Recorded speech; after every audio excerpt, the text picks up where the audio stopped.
పండుగ ప్రత్యేక కార్యక్రమానికి తిరిగి స్వాగతం.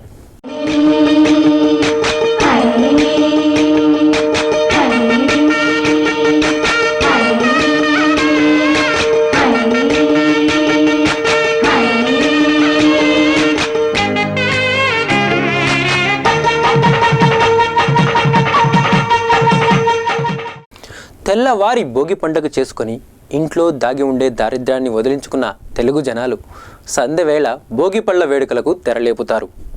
తమ చిట్టి చిట్టి చిన్నారుల్ని భోగిపళ్ళతో ఆశీర్వదిస్తారు, పాటలు పాడి పరవశిస్తారు.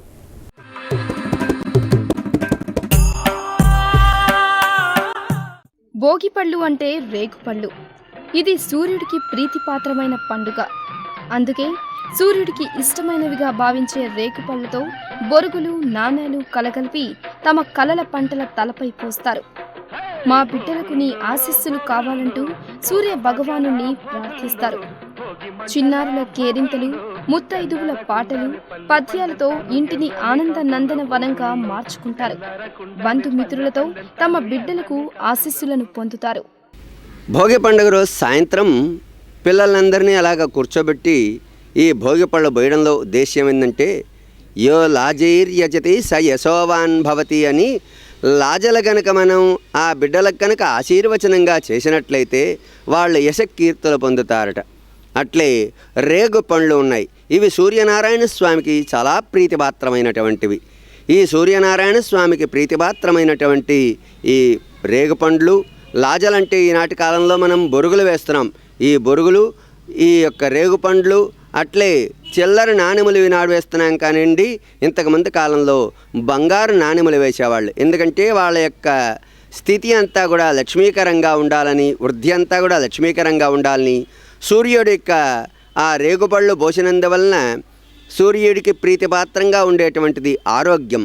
ఆ ఆరోగ్యం భాస్కరాదిచ్చేతన్నట్టు ఆ బిడ్డలకు ఎల్లప్పుడూ కూడా ఆరోగ్యకరంగా ఉండాలని, తర్వాత ఈ లాజలు అంటే పేలాలంటారు, బొలుగురంటారు, వీటిని కనుక ఆ బిడ్డలకు ఆశీర్వచనంగా పోసినట్లయితే వాళ్లకు ఎల్లప్పుడూ కూడా యశకీర్తులతో వాళ్ళు ఉండాలని చెప్పి ఆ బిడ్డలను ఇతోధిక వృద్ధి కలిగి ఉండమని చెప్పి వాళ్లకు పెద్దలందరూ చేసేటువంటి ఒక క్రియనే మన వాళ్ళు ఈ భోగిపళ్ళు పోయడం అనేటువంటిది మన వాళ్ళు చేస్తూ వస్తున్నారు. ఈ విధంగా ఆ బిడ్డల యొక్క వృద్ధిని ఆనందంగా ఆడుకుంటూ పాడుకుంటూ పెద్దవాళ్ళందరూ కూడా చేసేటువంటి ఈ క్రియాకలాపాలే ఈ పండగలు, ఈ పబ్బాలు అనేటువంటివి మనకు పెద్దవాళ్ళు ఏర్పాటు చేసినవి ఉంటున్నాయన. మన ఈ సంక్రాంతి సంబరాల్లో మరో ముఖ్యమైన అధ్యాయం కనుమ. తల్లిలా పాలిచ్చే గోమాతల్ని, తండ్రిలా వ్యవసాయానికి సాయం చేసే ఎద్దులను అందంగా తీర్చిదిద్ది వాటిని పూజించడం, పశువుల కాపర్లని సత్కరించుకోవడం ఈ పండుగలో జరిగే ప్రధానమైన ఆచారం.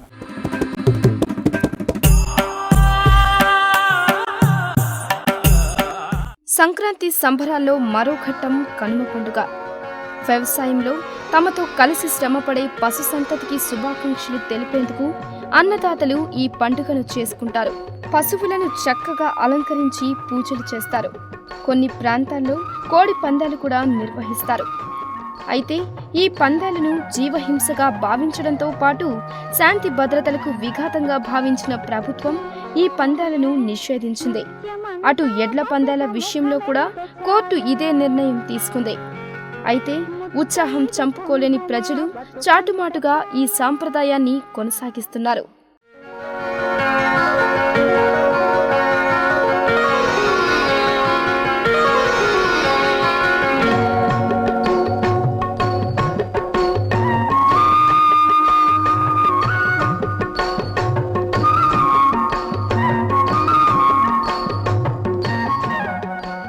ఈ దఫా పెద్ద పండుగ పలు ప్రాంతాల్లో కాస్తంత ముందుగానే సందడి చేసింది.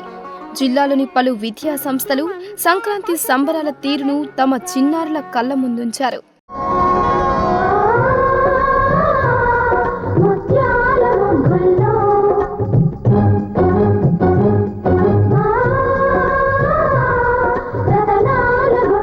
ఇక సంక్రాంతి పేరు చెబితే మొట్టమొదట కళ్ల ముందు నిలిచే ముగ్గుల సోయగాన్ని కొన్ని స్వచ్ఛంద సంస్థలు కనువిందుగా నిర్వహించాయి. జిల్లాలోని ఎన్నో మండలాల్లో మహిళలు ఈ పోటీల్లో ఉత్సాహంగా పాల్గొన్నారు. నెల్లూరు ఆడపడుచుల కళా ప్రతిభను కళ్లకు కట్టారు. ముత్యమంతా పసుపు ముఖమెంత ఛాయ, ముత్తైదు కుంకుమ బతుకంత ఛాయ, ముత్యమంతా పసుపు ముఖమెంత ఛాయ, ముత్తైదు కుంకుమ బతుకంత ఛాయ, ముద్దు మురి బాలలకు ముంగిళ్ళలోన మూడు పువ్వులు ఆరు కాయలు కాయ, ముత్యమంతా పసుపు ముఖమెంత ఛాయ. అటు ఇటుగా 4 రోజుల పాటు జరుపుకునే సంక్రాంతి వేడుకలు కేవలం భగవద్ అర్పితాలుగానే భావిస్తారు. అందుకే ఈ పండుగల్లో దానమిచ్చేవారు, దాన్ని స్వీకరించేవారు కృష్ణార్పణం అన్న పదాన్ని ఉపయోగిస్తుంటారు.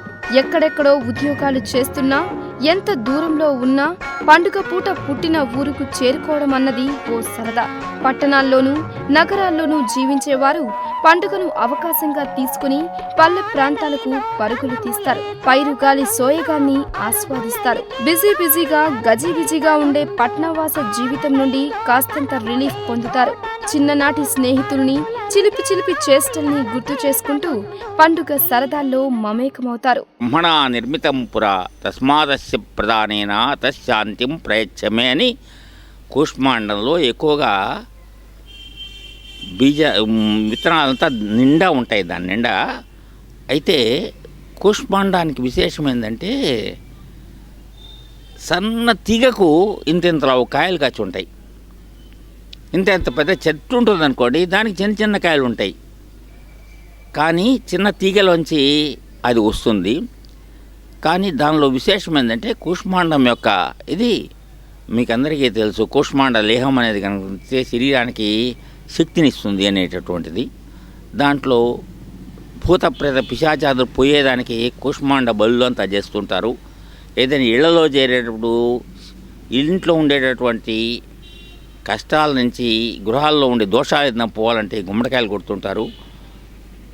ఇంకా కూడా తమిళనాడులో అయితే వాళ్ళు ఎక్కువగా సౌరమానం ప్రకారం సూర్యుడిని ఆరాధిస్తారు కాబట్టి ప్రతి అమావాస్యకు కూడా గుమ్మడికాయలు దిగదూర్చి అంగాళలో కానీ మొదలైన చోట్లంతా కొడుతుంటారు. ఇలాగా కూష్మాండం వల్ల శరీర ఆరోగ్యమే కాకుండా దృష్టి దోషాలు, అనేకమైనటువంటి బాధల నుంచి మనం తప్పించుకునే అవకాశం ఉంటుంది. కాబట్టి అటువంటి దానిని కనుక ఆ రోజు కనుక మనం దానం చేసినట్టయితే బ్రహ్మాది దేవతలంతా సంతోషిస్తారు. కాబట్టి దాన్ని దానం చేసుకోవాలి అని చెప్పారు. దాంతోపాటు ఈ శరీర ఆరోగ్యం కోసం కనీసం ఆ రోజు తీయ గుమ్మడికాయ చేతితో తయారు చేసినటువంటి ఆహారాన్ని తప్పకుండా తినాలి. తింటే శరీరానికి ఆరోగ్యం కలుగుతుంది అని చెప్పి ఆ రోజు ఆ ఆహారాన్ని తింటారు. అంత విశేషమైనటువంటిది. ఇక పండుగ చివరి అంకంగా నెల్లూరు జిల్లాలో జరిగే వేడుక గొబ్బి నిమజ్జనం. సుమారు 1 రోజుల పాటు రంగవల్లుల మధ్య నిలిచి తెలుగు వాకిళ్లకి శుభాలందించిన గొబ్బెమ్మ తల్లికి వీడ్కోలు చెప్పే రోజుది. ఆ సంప్రదాయం పెన్నా నది ఒడ్డున రమణీయంగా సాగుతుంది.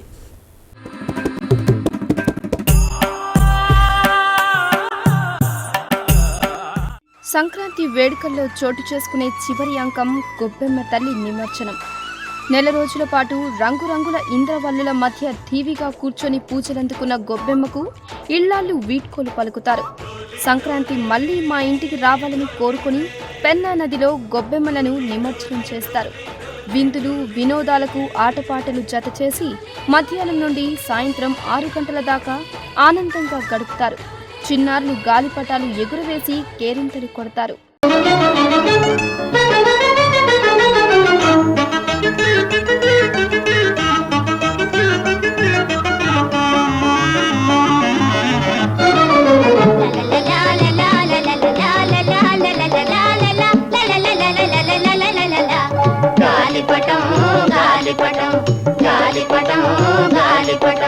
రంగు రంగుల గాలిపటం, ఇది రయ్యిన పోయే గాలిపటం, గాలిపటం గాలిపటం.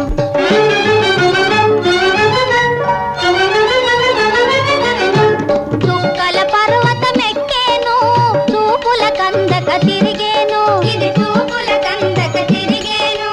రెక్కలొక్కటే తక్కువగాని రెవ్వున ఎగిరే పెట్టేను, గాలిపటం గాలిపటం.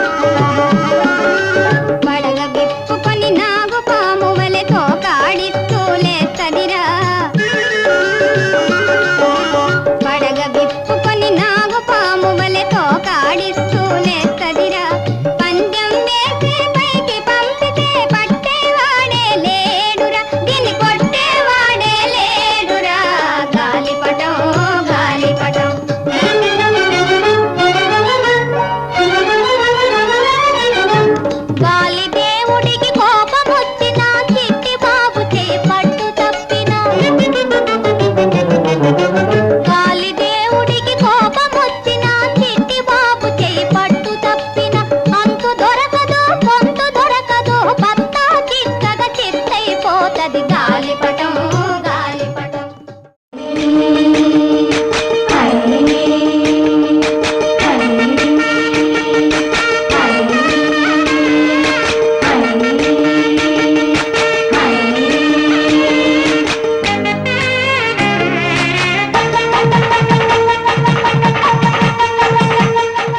కొత్త బట్టలు, పిండి వంటలు, భోగి మంటలు, పచ్చ తోరణాలు, కొత్త అల్లుళ్ళు, ఇంద్రధనుసులతో పోటీ పడే రంగవల్లులు, విందులు, వినోదాలు, సినిమాలు, షికార్లు, సాహితీ సమాగమాలు, ఒక్కటేమిటి ఇలాంటి ఎన్నో అద్భుత అనుభవాల సమాహారం సంక్రాంతి సంబరం. ఈ సంక్రాంతి నెల్లూరు జిల్లా ప్రజల జీవితాలకు సరికొత్త క్రాంతిని అందివ్వాలని కోరుకుంటూ మా యాక్ట్ 24x7 తరపు నుంచి మరోసారి మీ అందరికీ సంక్రాంతి శుభాకాంక్షలు.